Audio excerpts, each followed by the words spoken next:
யாரு செட்டிங்கா வேங்க மக ஒண்டியாக தான் வந்துக்கிறேன் தில் இருந்தால் வாங்களே.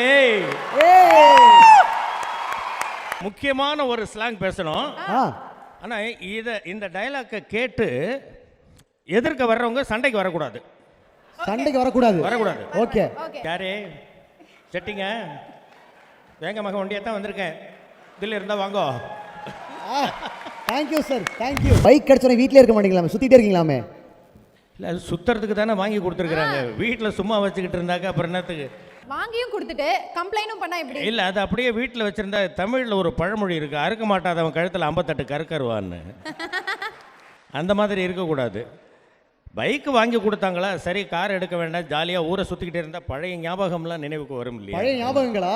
ஆமாம் ஆமாம். இல்லை ஒரே ஒரு முக்கியமான விஷயம் நான் சொல்கிறதுக்கு மறந்துட்டேன். என் தங்கச்சி நிரோஷா, சின்ன பாப்பா பெரிய பாப்பா இல்லை, நாங்கள் எல்லோரும் ஒன்றா ஒரே குடும்பமாக ஒரு 6 வருஷம் இருந்தேன். சாரிடா ஒன்று சொல்கிறதுக்கு மறந்துட்டேன், கோச்சுக்காத. டப்பிங் ஆர்டிஸ்ட்டாக நாங்கள் வாழ்க்கையை தொடங்கும் பொழுது எங்கள் மாமாவும் டப்பிங் ஆர்டிஸ்ட் தான். அப்பையிலேருந்து இன்றைக்கி வரைக்கும் நாங்கள் ஒரே குடும்பமாக அப்படி தான் இருந்துக்கிட்டு இருக்கோம்.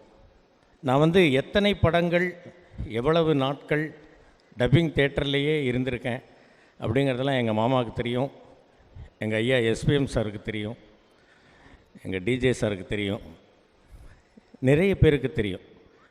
அதற்கு பிறகு இந்த இடத்தில் நான் நினைவு கூறுவதற்கு நிறைய பேர் இருக்கிறாங்க.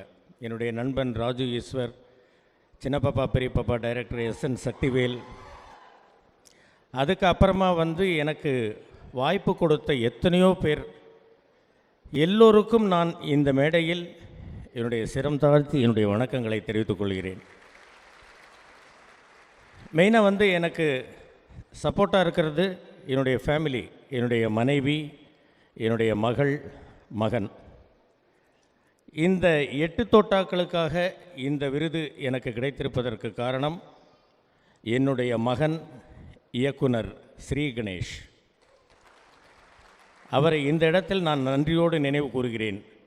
அவரை என்னிடம் அனுப்பிய ப்ரொடக்ஷன் மேனேஜர் திரு நாகராஜ் அவர்களுக்கும், அந்த படத்தினுடைய ப்ரொடியூசர் திரு வெள்ளைப்பாண்டி அவர்களுக்கும், அந்த படத்தில் நான் நடிக்கும் பொழுது எனக்கு உறுதுணையாக இருந்த அந்த குரூவுக்கும், அந்த படத்தில் எனக்கு நடிக்கும் பொழுது மிகவும் உறுதுணையாக மிகவும் ஆதரவாக இருந்த எங்கள் மாமா நாசர் அவர்களுக்கும் நான் என்னுடைய மனமார்ந்த நன்றியை தெரிவித்துக் கொள்கிறேன். இந்த விருதுக்கு என்னை தேர்ந்தெடுத்து எனக்கு இந்த விருதை வழங்கியிருக்கிற பிஹைண்ட் வுட்ஸ் நிறுவனத்திற்கு என்னுடைய மனமார்ந்த நன்றிகளை தெரிவித்துக் கொள்கிறேன்.